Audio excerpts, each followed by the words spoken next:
Vous avez vu comme moi dans les médias que mademoiselle Thaïs Descuffon s'était fait agresser par un migrant. Alors j'ai relevé, je ne sais pas si vous avez également relevé ce petit détail, mais c'est le traitement par les médias de gauche de cette affaire. Les médias de gauche ne disent pas nous informons que mademoiselle Thaïs Descuffon s'est fait agresser.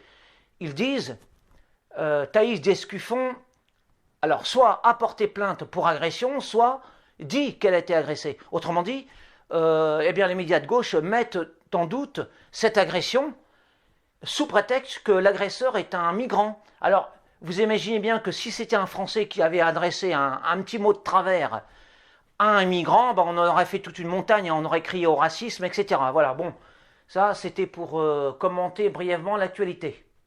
Je vais vous lire un texte qui a été inspiré donc par un tableau du peintre Aldéi, qui a voulu représenter notre époque actuelle sous la figure de la naissance de Vénus. C'est-à-dire qu'il a détourné le tableau de la naissance de Vénus dans les flots, donc il a détourné ça pour parler du Covid. Moi je ne suis pas peintre, je ne suis pas auteur de la peinture, par contre je suis auteur du texte commentant ce tableau du peintre Aldéi, que je vais vous lire tout de suite. Les hommes, devenus fous à force de faiblesse, de peur et de bêtise, avaient fini par ordonner à Vénus de porter le voile, au nom de la nouvelle règle en vigueur. Cela calmait leur phobie. Ils se sentaient moins sots et plus forts, en recouvrant l'éclat de la divinité d'un carré de tissu. Le masque universel venait de naître. Tout ce qui pétillait devait disparaître sous la cagoule sanitaire. Sourire, intelligence, fraîcheur.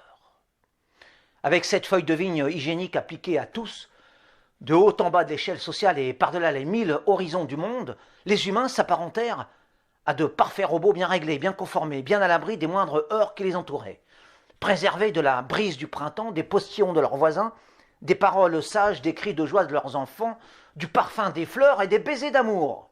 Derrière leur protection faciale, ils n'étaient ni heureux ni malheureux. Ils s'estimaient simplement en sécurité dans leur bulle, et pour eux, tout semblait normal. Avec ce rectangle rassurant collé contre leur visage à longueur de journée, ils respiraient enfin l'air de la prudence, de la prévoyance, du risque zéro.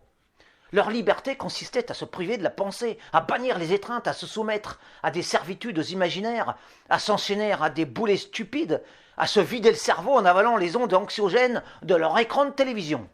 Progressivement, les habitants de la Terre se mirent à ressembler à de véritables automates, dociles, vides, froids, déshumanisés. Tant et si bien qu'un beau jour, ils se retrouvèrent changés en statues de sel. Alors, la déesse issue des eaux, qu'ils avaient elle aussi muselée, face à ce spectacle consternant, ôta l'étoffe qu'on lui avait imposée et qui dissimulait ses traits, et retira le haut, puis le bas.